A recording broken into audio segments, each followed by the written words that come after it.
Sound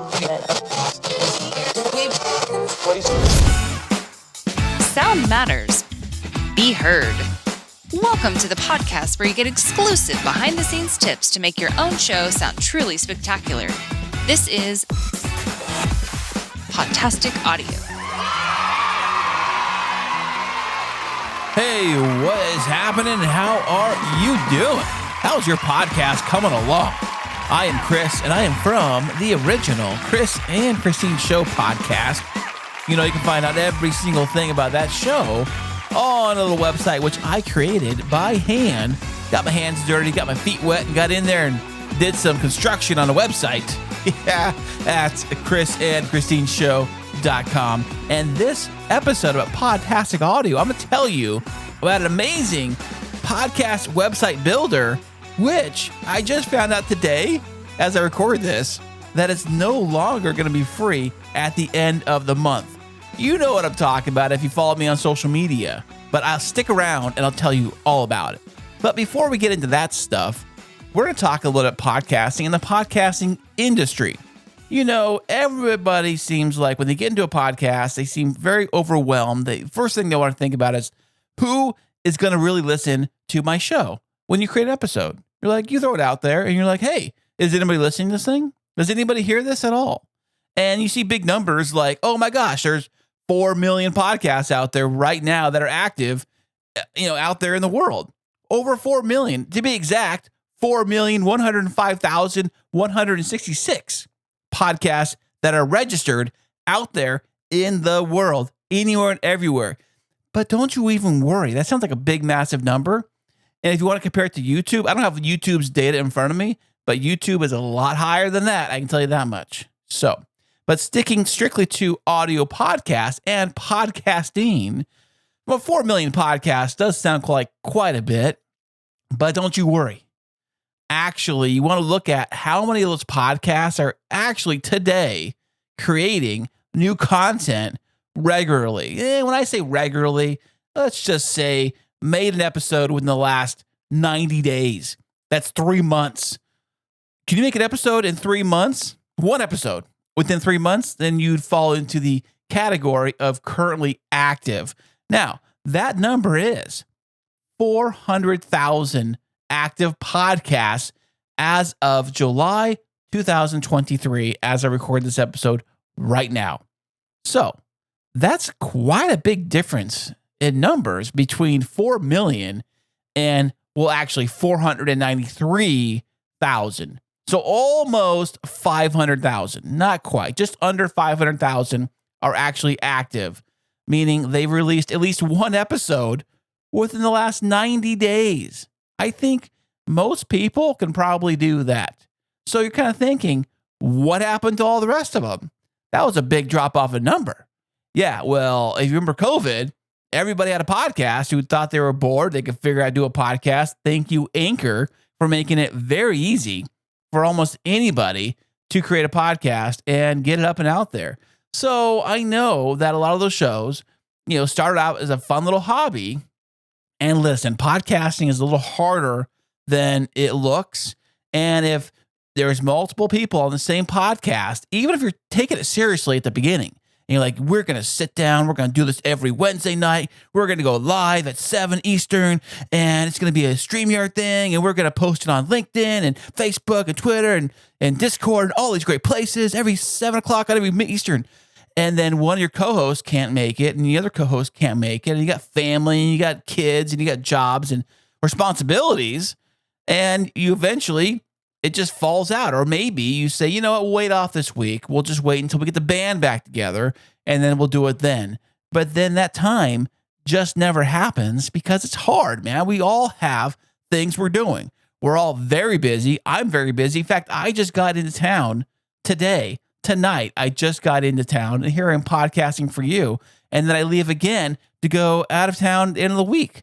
So it's very hard. I get it, to sit down and to create a podcast from scratch, especially when you have to rely on other people to be part of your show. So all these numbers and data really don't mean anything if your show isn't any good. Now, how do you find out if your show is any good? Well, first off, congratulations for actually making a show, recording a show, and publishing a show and getting it out there. Congratulations, because a lot of people, they aren't even that far ahead. They haven't even started. They may have thought of a podcast idea. It's sitting around. They're, waiting for the right opportunity to create a podcast. The right opportunity is right now, because it's not 4 million. It's almost 500,000 that you're competing against. Kind of. It really breaks down to your topic, your niche, your category, what you're talking about, who else is talking about the same things in your category. But to find out if you really have a good show is to find somebody else to listen to it and give you back honest feedback.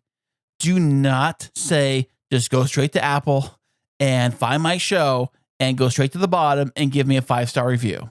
Do not do that unless they physically actually listen to your podcast episode, and be ready to take actual criticism and actual feedback. Be prepared for that and be willing to possibly make the adjustments necessary to see if what they're saying can be fixed, and possibly you could tweak a few things.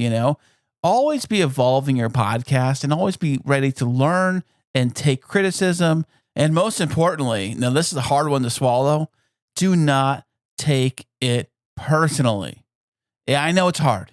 Our podcast is a personal representation of us and what we do and how we present it. But once you got some honest feedback, then it's really when you can start looking at actual downloads and statistics and whether or not your show is growing or it's a good show or not, or how do you even compare your show. You really should not compare your show with other podcasts out there. You shouldn't really compare your show with anybody else.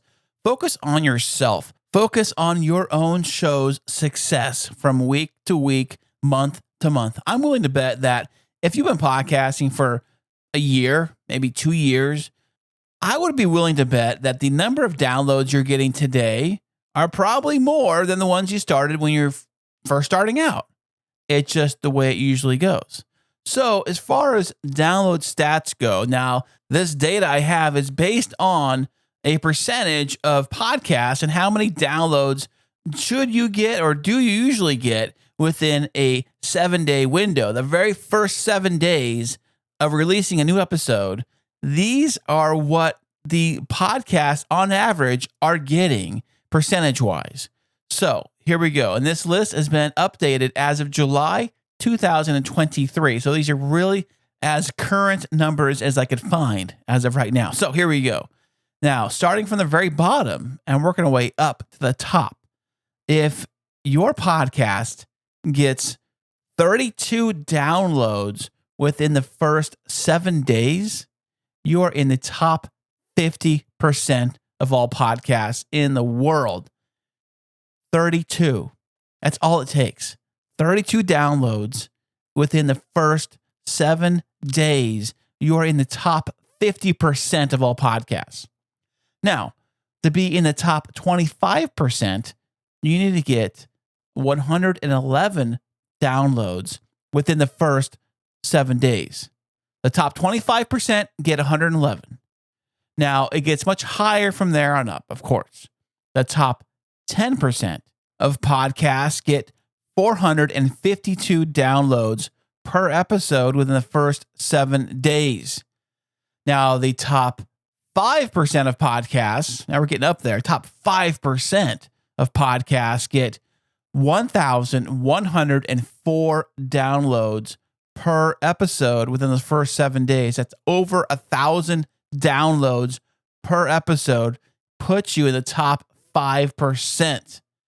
Now, the granddaddy of them all, if you want your podcast to be in the top 1%, which if you are in the top 1% club, there's a good chance you're getting advertisers and sponsors thrown at you because you're a top 1%er.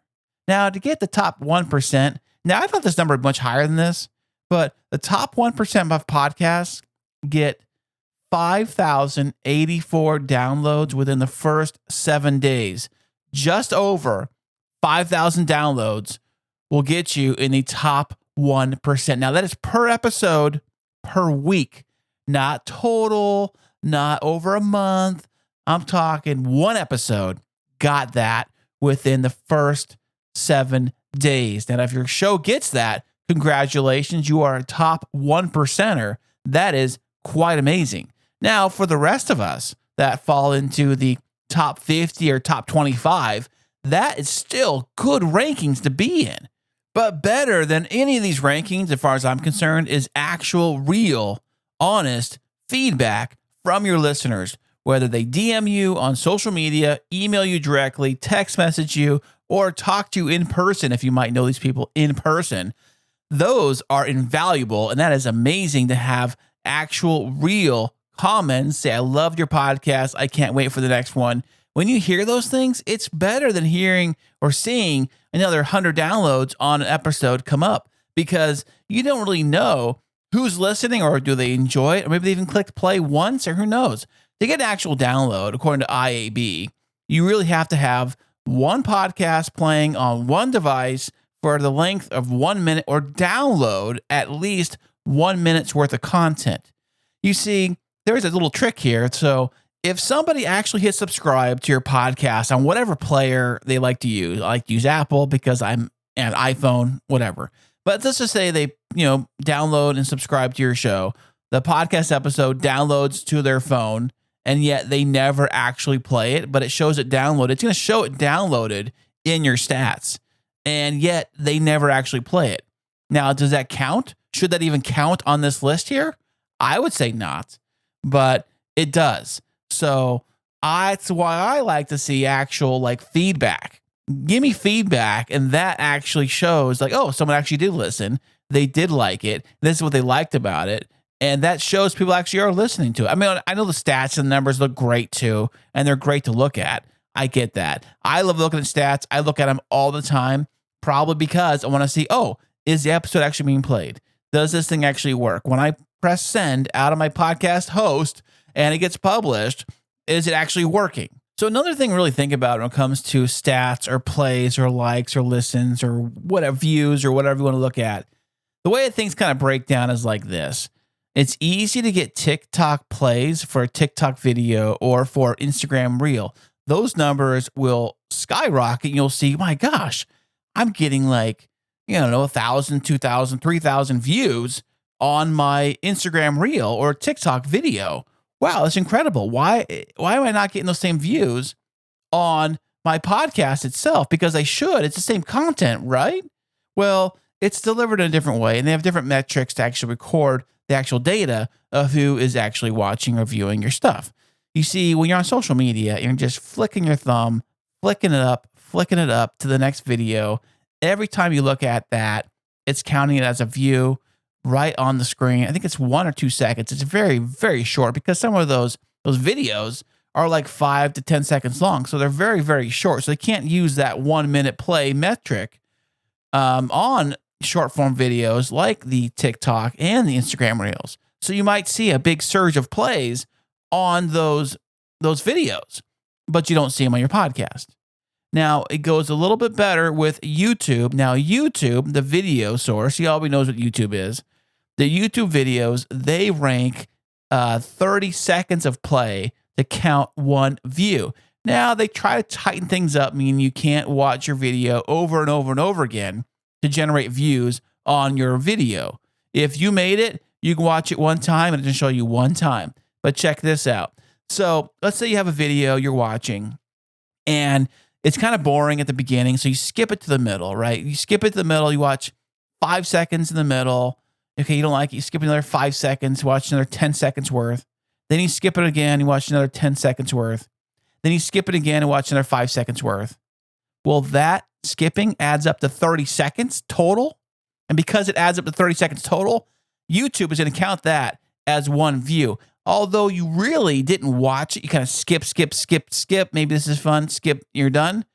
They count that as a full view, and they count that, although it really wasn't watched. So when you think of your stats, whether it's on YouTube or Instagram or TikTok or, yes, even podcasting, is that you have to be careful because you really don't know if they're actually consuming your content.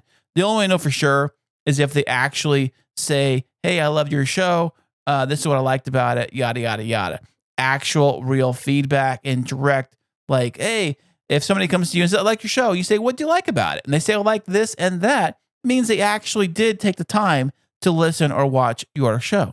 But don't get really hung up on these numbers and stats and data, because if your podcast is, let's just say, really niche down, I don't know, maybe it's earthworm reproductive something, I don't know, something really niche down that you and the Earthworm Club really are into, then if you get 10 downloads, or even if you got 100 downloads, oh my gosh, you'd put you in the top 1% of all Earthworm podcasts out there in the world. So if you really niche down, and you might have a smaller audience, but they're more dedicated audience, more involved audience, and that is what's really more important. Having dedicated audience. I would rather have 100 dedicated listeners than 100,000 just, looky-loos that just kind of push play for a second and leave. The numbers might look great with the looky-loos, but they didn't really get any value. Your podcast or your YouTube show or whatever kind of show you're doing should deliver some kind of value to the audience. Okay, and now it is time for the moment you've all been waiting for. A little while ago, I recommended a podcast website builder that was completely free up until now. Now, this website builder creates amazing podcast websites for you very, very easily. It's very simple to use. Anybody can do it. I had one running for the Chris and Christine show, had one running for Podtastic Audio, and I had one running for my kids' podcast, the Gem Boy Show. Had them all running with a free PodPage account. Now, just today, I got this email from PodPage directly, from Brendan over on PodPage. He says this. He says, hey, Chris, I'm writing to let you know that PodPage will be phasing out all free plans on August 1st, 2023. At that point, websites under the free plan will expire and only be accessible to website owner. If you'd like to upgrade, you can join thousands of other podcasters and upgrade to one of our paid plans. As a thank you, there is a coupon below for a discount. Now, he says, why is this changing? PodPage free plan allowed podcasters to create publicly accessible podcast websites so they could try out our services. Unfortunately, a lot of non-podcasters abused it and posted illegal or stolen content on the free sites. The good news is that a very small percentage of podcasters use the free plan as their official podcast website. Well, you see here, I was using one at first I started as a main website, and then I used Podcast Page and have a podcast domain name set up over there. And for the Chris and Christine show, I was just using it as a podcast website player for podcasting. And then, of course, the kids one, we're just throwing it on there because it was totally free. So I get it. So it says here, most upgrade to the basic or pro plan. So this change won't impact too many legitimate websites. However, I know there are some who really rely on PodPage free for your official site. I'm very sorry about this change. To make it easier, I have offered these discount codes on upgrading before August 1st. Then there's links to upgrade, so on and so forth, yada, yada, yada. Now, when I first saw this, I was kind of like, gosh, really? That kind of sucks, because I really like using PodPage because, first off, it's very easy to use, and I recommend any podcaster that wants to start a podcast website but doesn't want to get all deep in the weeds and get all fancy with stuff. It does look nice, although it does say, podpage.com/ whatever your podcast name is. That will be your website. It's not linked to a specific domain name. If you want to do that, you got to pay for the upgrade and get that. But I already had domains set in place. I had domains for the Chris Christine show, and I have domains for Podtastic Audio. So I didn't need it for that. In fact, I do love it. But I'm like, they have a really good website player in place, and it makes it super easy to share stuff. They got a one button click. You can send it to all the social media places: Facebook, Instagram, LinkedIn, a bunch of other places I'm not really too familiar with, but they're all on there. Email it very easily. Click play. It plays right in the player. It's very, very nice. I really like it for podcasting. It's way better than that link tree. Unfortunately, now, if you want to play to do this, you got to pay the minimum. Now, I did upgrade the Chris and Christine show to the basic plan today, which puts us at, I think it was $12 a month, and you get the thing, and you even can link your domain name to it and all that stuff. But I just like keeping it where it is because on our regular website, we have a special little tab. It says episodes. You click on that, and it goes directly to the pod page where all the episodes are just lined up in a row with all the pretty graphics and everything you possibly want to know. It's all right there. And also links to, Apple, Spotify, all the major players. They're all right there. It makes it super easy to do. So it kind of sucks that I actually have to pay for it now. And it kind of sucks how people are using this thing for free stuff to kind of do shady stuff, which does happen from time to time. I do remember when Anchor, I think they had a problem with people actually stealing people's feeds. Listen, I don't know how to do that because I'm not a tech savvy guy, but I heard you physically can steal somebody's podcast page, claim it as your own, upload it to Anchor for free, and then redirect people there.